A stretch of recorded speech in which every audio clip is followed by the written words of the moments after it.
Sona's got a new tune and we're talking competitive balance changes. Welcome to the patch rundown.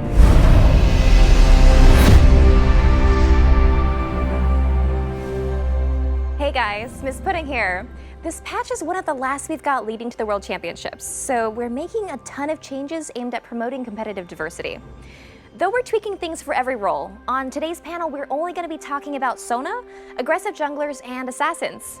I'll start with a mini summary of those changes before jumping into a more in-depth discussion with our designers and experts. If you want to skip to one of those topics, mouse over and click it. Kate, specifics. Sona's got a gameplay update.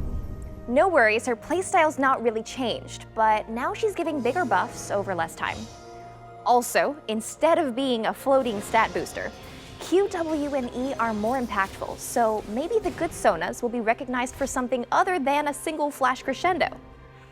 Though tanky junglers and jungle items got buffed in 4.11, their more aggressive friends, Elise, Evelynn, Lee Sin, are still too dominant, and they're bullying everyone else out of Champ Select. All three are getting changes, with Elise losing range on her initiation, Lee losing his attack speed slow, and Evelynn getting a small power shift to the late game. Assassins are going to be happy about these 4.13 changes. Exhaust doesn't shut down your damage as much. Banshee's Veil has a longer reset on the spell shield, and Chalice gives just a bit less MR. On the other hand, there is a DFG nerf, with that cooldown going up. We'll talk about this and all of the above in our upcoming panel. Finally, there's a ton more I haven't mentioned, so definitely check out the patch notes for additional changes and details. To talk about the updates for this week's patch, I'm joined by Scarra from Team Dignitas, Statikk from Core Gameplay, and Fearless from the Champion Updates team. Hey guys, thanks for coming out. Hey, no problem. So I'd like to start with Sona, who got a pretty big update with this patch. Yeah. What were we going for with the shift in her gameplay? We wanted to move her out of the invisible power stat auras and into something where she creates gameplay when she uses her abilities. A big problem of the stat auras has always been that the amount of power they need to feel satisfying is too much power for the game to support her to be healthy. And just for clarity, that's like when she uses her W and then she's standing around and there's kind of a passive like armor. And there's just all this armor and MR, but the amount that you need to feel really good about it is so much that it's just a terrifying amount of gold to kind of give out to your whole team. So what we've tried to do is condense the effects into, one, much smaller auras so that Sona actually interacts with her lane a whole lot more, but also the bonuses she gives are temporary but have really high impact when she gives them, so that the decision making in Sona will also have a lot more importance. We wanted to make Sona have more power when she does Sona things. So crucial timing, better positioning. All those sorts of things that she was no already more doing. passive bonus. Right, originally when I first read, found out about it, I thought it was just they would shift away the aura power to make it stronger nearby because they reduced the radius from 1,000 to 500. But when I kept reading, or when I was told, is that they actually don't have any invisible power anymore, which I think is actually kind of interesting. I think that it might be a little bit bad because she's actually at a really good power level, at least in terms of competitively right now. True. She kind of fills in the whole of lane bully with Nami. She also can heal. She does a lot for her specific role. But this now shift in power may make her even more dominant in lane. At the expense of her being positioning reliant, which I think is nice. Yeah. I think it's really cool to have interactive things where you're required to be at a good position at a good time to get great benefit for it. And while we are talking about a full gameplay update, one thing is, one of the big focuses on this update was making sure Sona still really felt like Sona. So even if you didn't read the patch notes or didn't see what was new, you'd figure it out really fast because your Q is still going to be shooting out the bolts. It's still going to be nuking people down. The W actually heals more for injured allies, so she'll be doing less of the really maintenance-oriented topping people off and has some power to make some really clutch heals. So she's still, I think, going to have some of that really strong laning pattern. Now, one of the cool things now is that second auto attack, or the auto attack right after her Q cast, instead of just kind of whittling you down with a little bit of bonus AD, it's a noticeable proc that both your allies should maybe capitalize on, Sona will have to capitalize on, and your enemies actually realize why they're getting chunked instead of just this hurts 4 AD more.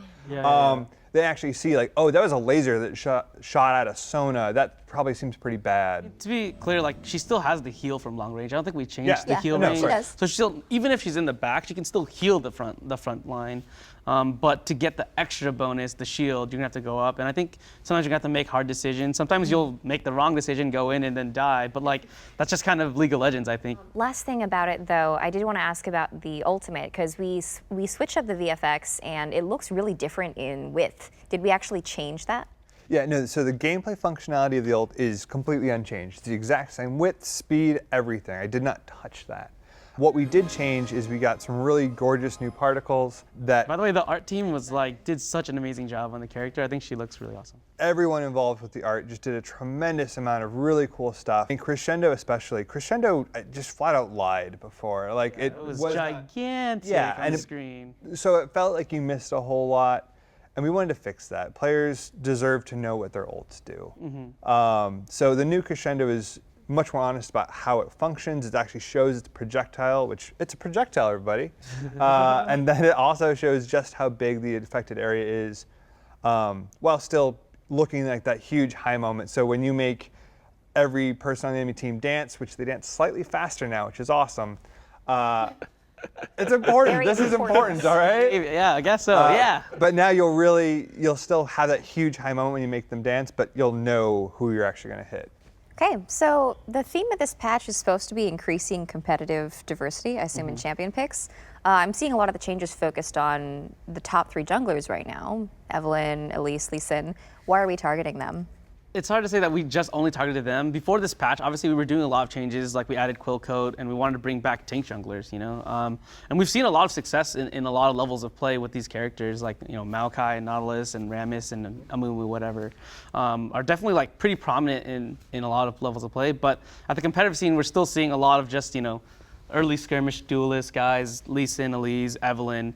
Like, these are the guys that we see like every game. We're like, hey, what's going on? You know, like we wanted to try to like attack it from a different direction, but honestly, at some point, you have to realize that these guys are kind of drowning out the other possible picks. The first thing I have in mind is like, what was the idea behind not nerfing any of the early damage or any of the damage in general from Elise or Lee Sin? Because like you said, a lot of the reason why they're popular right now is just they're skirmish junglers. Like they do a lot of damage early game and throughout the game. So why was the balance changes not focused on the damage portion? Right. I mean, whenever we make a change to a character, we want to make sure we're not removing something players love about the character or really play them for, which is, I feel like Lee Sin and Elise are largely defined by their ability to duel and have damage early. You could argue maybe there's too much there, but we prefer to like look at other options, and I think we did this time around. Okay. On Lee Sin, I saw that you took off the attack speed for Tempest. That was very crucial in late game team fights, like early game skirmishing, as well as why was it the decision to completely remove it and not lower it to like let's say a flat rate on every level? Yeah, I mean we actually, to just tell you guys about the change. We think that the attack speed slow is also something that is really strong late game. I mean, it basically shuts out an AD carry. And we've kind of been going with this philosophy of Lee Sin is like, he's an early game champion. He focuses on trying to snowball the game out. And having that utility, we're like, well, one, players probably don't appreciate it as much, but also like, it's just really powerful. And we think he needs some late game fall off. Okay. But yeah, we did try a version where it was 20% attack speed slow at all ranks.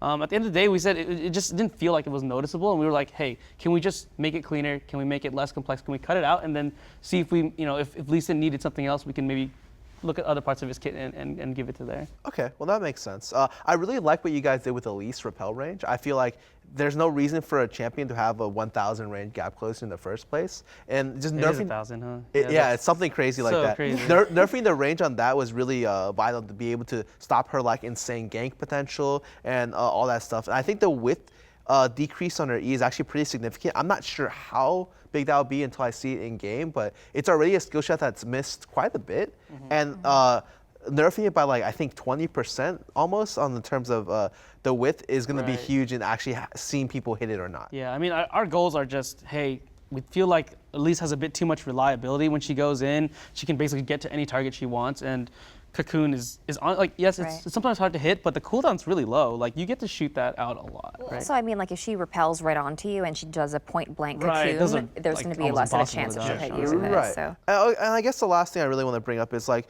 what's the initial thoughts on the fact that you nerf these three champions, that other champions will come up in their wake. Like for instance, right now, I feel like Eve isn't even part of the Holy Trinity. Like there isn't a Trinity right now. It's just. Or if there is a Trinity, Rengar is actually the third best champion. Like Eve's kind of fallen off recently, and Rengar's replaced Eve as a more reliable initiation against the current meta pokey mids, and he's just one of the most reliable forms of initiation in the game. I really feel like Rengar is so strong and has ulti cooldown is really, really low, and he essentially functions as a superior version of Nocturne. And what are your general thoughts about that? I mean, it's hard for us to like predict everything that's going to happen, right? Obviously, we saw some problems with Evelynn that we just didn't like. Like she rushes Randuins like really quickly in the game, which is really odd for us. We think she's more of a squishy type champion. She's like an assassin-like champion. She should be building more aggressively, which is what I think the changes reflect. As far as Rengar goes, like I think there's obviously still maybe some work we need to do on the character, but he's someone who's rising right now, and I think we want to give it just a little bit of time to see, like, understand what is his patterns, what's going on, why is he so dominant if he is. But you know, going in there and changing him before we understand that, I think is maybe a little bit. You know, it's just happening too fast, I think. Okay, let's go ahead and move on to assassins. We haven't been seeing a lot of them lately, and especially in mid lane, we've been seeing a lot of long-range mages with a lot of wave clear. Do you think that's a problem with mages just being too strong right now, or assassins not really having a lot of strengths? I mean, I think it's like a amalgamation of everything we've done in the last couple patches, or maybe even just this entire season. We've been looking to make healthier assassin play. In a lot of cases, that did nerf the power of those characters because they became less reliable and just weren't as consistent of assassins. And also, we've done changes like we buffed exhaust, we buffed heal, a lot of things that counter those characters who need to go in and do the burst. And if they can't get that done, then they're not as useful. So, I think it's a combination of them maybe being like some of them being slightly weak, some of the game just not favoring what we've done. So yeah. I really think the start of the exhaust change really shut down a lot of assassins because 50% damage reduction is like ridiculous for them to go through. Yeah, it just cuts them in half. It's hard to understand though because it's like only 10% more than it used to be, right? But like that's a lot apparently. Right, and so the new change to exhaust, like shifting 10% less, is gonna help at least a little bit. But another big thing is just the fact that like the meta kind of shifted to where a lot of people group up more and more. Like it's very hard for you to find those meaningful early snowballs as assassins outside of like maybe solo kills in your lane or like when the jungler comes to gank and you get like a 2v2 skirmish and you get ahead. So it's really hard for you to get like these kind of picks and create like pick comps around assassins. Generally right now you'll see a lot more team-based like death ball style like 5v5 team fights. Assassins, the word death ball. Yeah. It's just like, assassins tend to really underperform in situations where it's like full 5v5s unless they're very, very farmed. Also, the item changes to Banshees and Chalice, how are those actually benefiting assassins exactly? right now it's like you would poke down a Banshee's Veil and like and then it's back honestly up just already. back up before you can do anything. So the idea behind that change is just like maybe we can open up a slight window where assassins can catch someone out, or maybe they pick him off with a CC and then the assassin goes in or something like that. So maybe it can help them there. I think it helps just everyone play against Banshee's Veil and like kind of turtley kind of compositions. Well, but there's an interaction point of like, Right. an assassin generally has to commit for their kill. If they lose a spell, It's pretty much over. right, like they've lost out Yeah. a tremendous amount of that fight. When Ziggs throws out a Q and it hits a Banshee's Veil, he's waiting for a couple of seconds and then doing his whole thing again. So I feel like giving them more time to capitalize on when someone is actually vulnerable could be a huge improvement, or it's a big improvement. It definitely will be for the competitive scene because Banshees right now is used as like a fail-safe. It's like really helpful in like sieges. It's really hard to dive anyone with Banshees right now. And since this cooldown is so short, you can pretty much get it recharged on every creep wave. And that's Yeah, that was kind of the tuning point there. Yeah, there's really not much counterplay when you can literally just pull back if your Banshees gets popped, wait for the next creep wave and try something else again.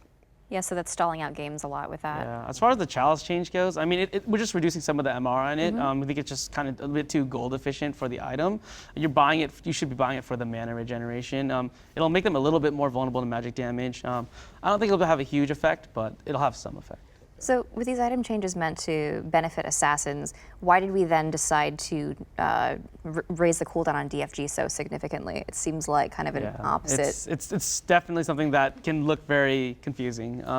But the idea is, we love assassins, but specifically, like we said, we want to make healthy assassins. We want to make assassins that we think are good for the game, that allow people who are being assassinated to have actions and reactions against them. What would you consider an unhealthy assassin in that sense? A lot of the characters that do use DFG are often using DFG to amplify, an unhealthy pattern. Essentially, unhealthy pattern is one that's like very fast, very reliable. Basically, DFG, you just click the guy, right? And he has no way to do anything against it. You're just in range of the character. And then they follow with as many spells as they can in that instant to just try to one-shot you before you can do anything. So full combo from right. 100 to 0 I think because of DFG. assassins can be able to do, these big burst combos, but, things like skill shots or things that I can dodge, things that I can react to are important, I think Zed's death mark is actually really cool because you can barrier it, you can do things like that. He doesn't just instantly kill you, even though he deals a ton of damage, Okay,